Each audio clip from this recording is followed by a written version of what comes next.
Morning, नमस्कार। मैं सुहाना आपके साथ और आप देख रहे हैं द न्यूज पोस्ट। वक्त तो चले खबरों में तेजी से अपडेट करने का, लेकिन इससे पहले अगर नहीं किया है आपने द न्यूज पोस्ट को सब्सक्राइब, तो सबसे पहले इस चैनल को सब्सक्राइब करें, बेल आइकन पर क्लिक करना ना भूलें, क्योंकि इससे मिलती रहेगी आपको तमाम अपडेट। तो चलिए बिना वक्त जाया किए शुरू करते हैं आज की बुलेटिन। मुख्यमंत्री हेमंत सोरेन की लोकप्रियता दिन ब दिन बढ़ती जा रही है और वे बीजेपी के राष्ट्रीय अध्यक्ष जेपी नड्डा को पीछे छोड़ते हुए देश के 50 हस्तियों में शामिल हो गए हैं। सीएम हेमंत सोरेन ने दिल्ली के पूर्व सीएम अरविंद केजरीवाल को भी पीछे छोड़ दिया।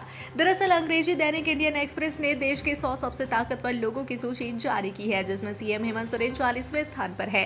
बता दें कि पिछले साल भी हेमंत सोरेन को 100 ताकतवर लोगों की सूची में शामिल किया गया था। हालांकि वह पश्चिम बंगाल की मुख्यमंत्री ममता बनर्जी और बिहार के मुख्यमंत्री नीतीश कुमार से पीछे है। वहीं टॉप 3 की अगर बात करें तो इंडियन एक्सप्रेस ने अपनी सूची में पीएम मोदी को पहले स्थान पर रखा है। दूसरे नंबर पर गृह मंत्री अमित शाह, तीसरे नंबर पर विदेश मंत्री एस जयशंकर, चौथे स्थान पर आरएसएस प्रमुख मोहन भागवत और 5वें नंबर पर वित्त मंत्री निर्मला सीतारमण है।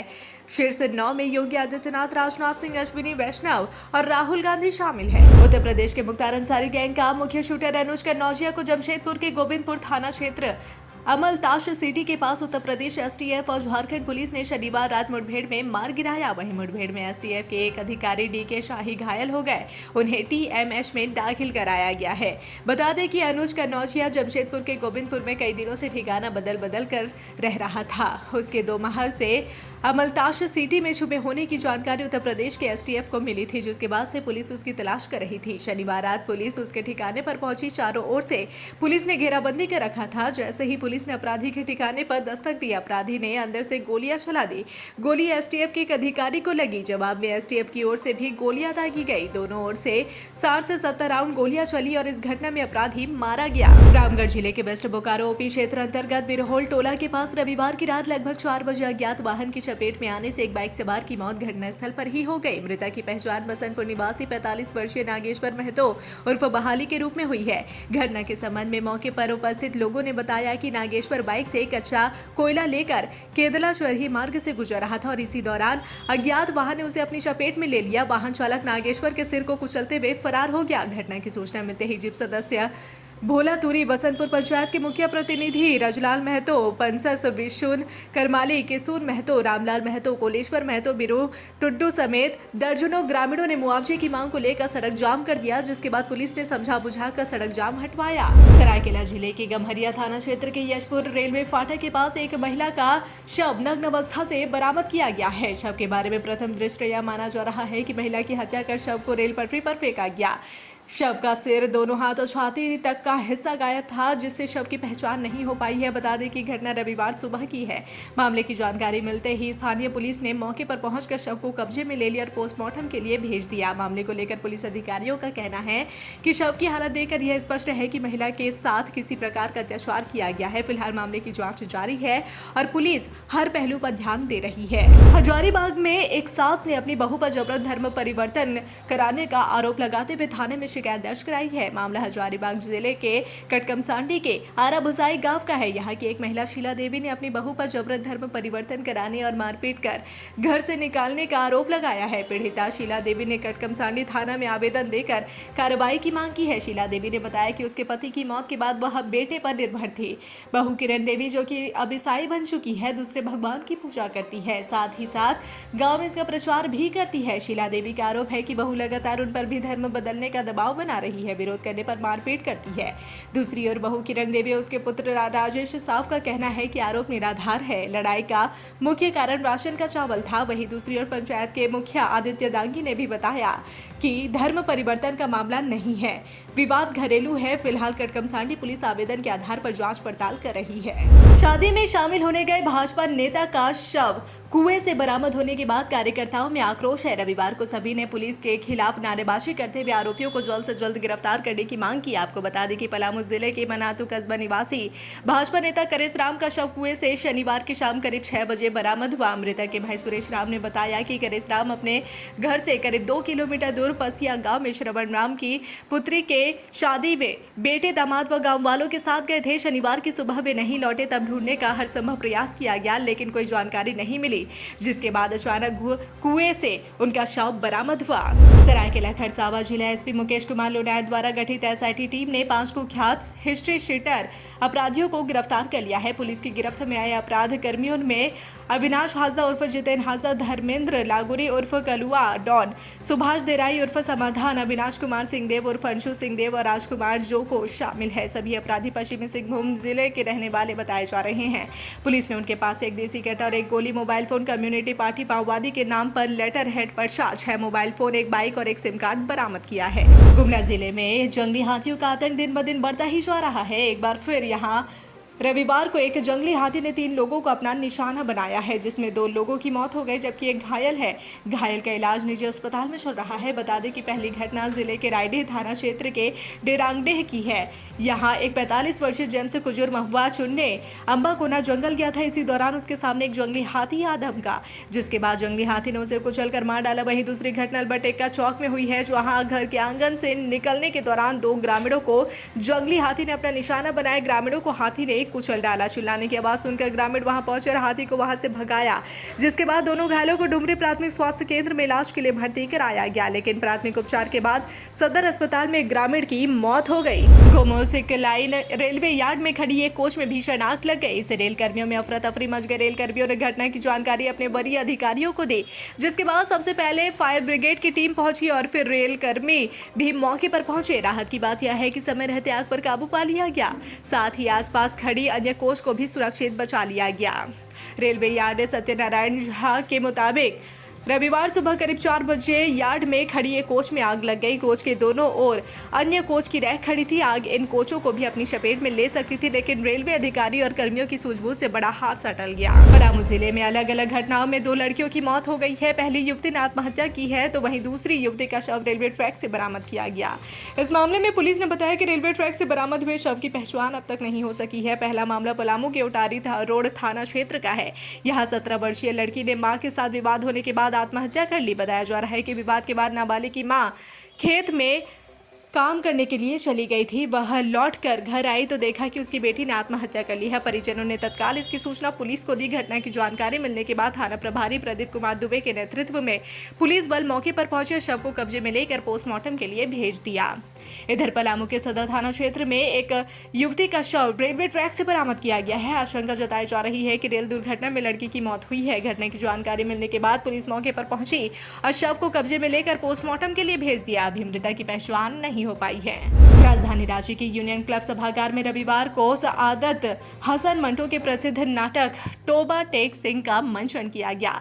इसमें इप्टा के कई कलाकारों ने अपनी दमदार भूमिका से नाटक को जीवंत कर दिया। ये नाटक देश विभाजन के बाद लाहौर के पागल खाने में बंद मानसिक रोगियों पर केंद्रित है। कार्यक्रम की शुरुआत बच्चों के नृत्य से की गई। इस मौके पर पेंटिंग प्रतियोगिता के विजेताओं को भी पुरस्कृत किया गया। बता दें कि शहीद आजम भगत सिंह राजगुरु सुखदेव की शहादत दिवस 23 मार्च को सरफरोश कार्यक्रम का आयोजन किया गया था। इसमें पेंटिंग प्रतियोगिता आयोजित की गई। रांची के हरमू मैदान में झारखंड मैथिली मंच के तत्वाधान में विद्यापति स्मृति पर्व रजा जयंती समारोह का आयोजन किया गया, जिसमें ग्रामीण विकास मंत्री दीपिका पांडे भी शामिल हुई।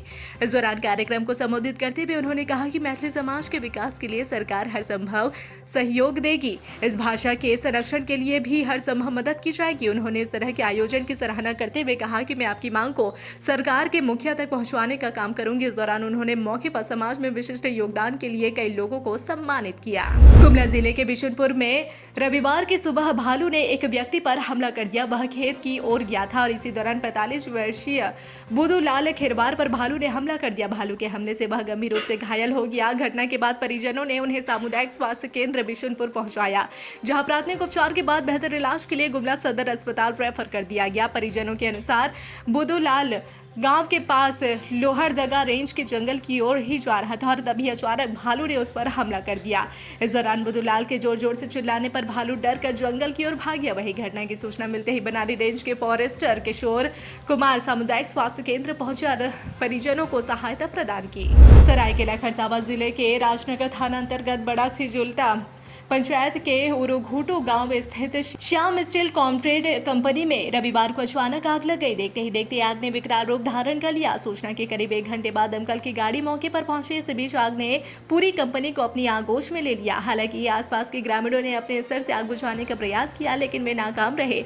आग की ऊंची उठती लपटें बेहद ही डरावनी नजर आ रही थी। वहीं आग कैसे लगी, फिलहाल इसकी जानकारी नहीं हो सकी है। इस आग लगी में कंपनी को लाखों के नुकसान होने का अनुमान लगाया जा रहा है। आपको बता दें कि उक्त कंपनी में प्लास्टिक गलाने का काम होता है। ऐसे में कंपनी के सुरक्षा सिस्टम पर भी सवाल उठ रहे हैं। मुख्यमंत्री हेमंत सोरेन से रविवार को मुख्यमंत्री आवासीय कार्यालय में झारखंड कांग्रेस प्रभारी के राजू ने औपचारिक मुलाकात की। इस मौके पर राज्य में चल रही विभिन्न विकास योजनाओं, जनहित से जुड़े मुद्दों व वर्तमान राजनीतिक परिदृश्य के मद्देनजर प्रासंगिक विषयों पर विचार विमर्श हुआ। इस अवसर पर प्रदेश कांग्रेस अध्यक्ष केशव महतो कमलेश और कांग्रेस विधायक दल के नेता प्रदीप यादव मौजूद थे। हजारीबाग शहर के बीचों बीच 10 से अधिक हाथियों का झुंड उत्पात मचा रहा है। हाथियों का समूह डेमो टाउन रांची हजारीबाग मार्ग स्थित राइस रिसर्च सेंटर के जंगली क्षेत्र में प्रवेश कर गया है, जिसका एक छोर कृषि प्रौद्योगिकी प्रबंध अधिकरण आत्मा से मिलता है। ऐसे में स्थानीय लोगों को यह भय है कि क्षेत्र के चारदीवारी के अंदर अगर हाथी प्रवेश कर गए तो बड़ी घटना घट सकती है। साहिबगंज जिले के राजमहल प्रखंड क्षेत्र के चैती दुर्गा पूजा समिति मंगलहाट की ओर से भव्य कलश शोभा यात्रा मंदिर प्रांगण से वैदिक मंत्रोच्चारण के साथ निकाला गया।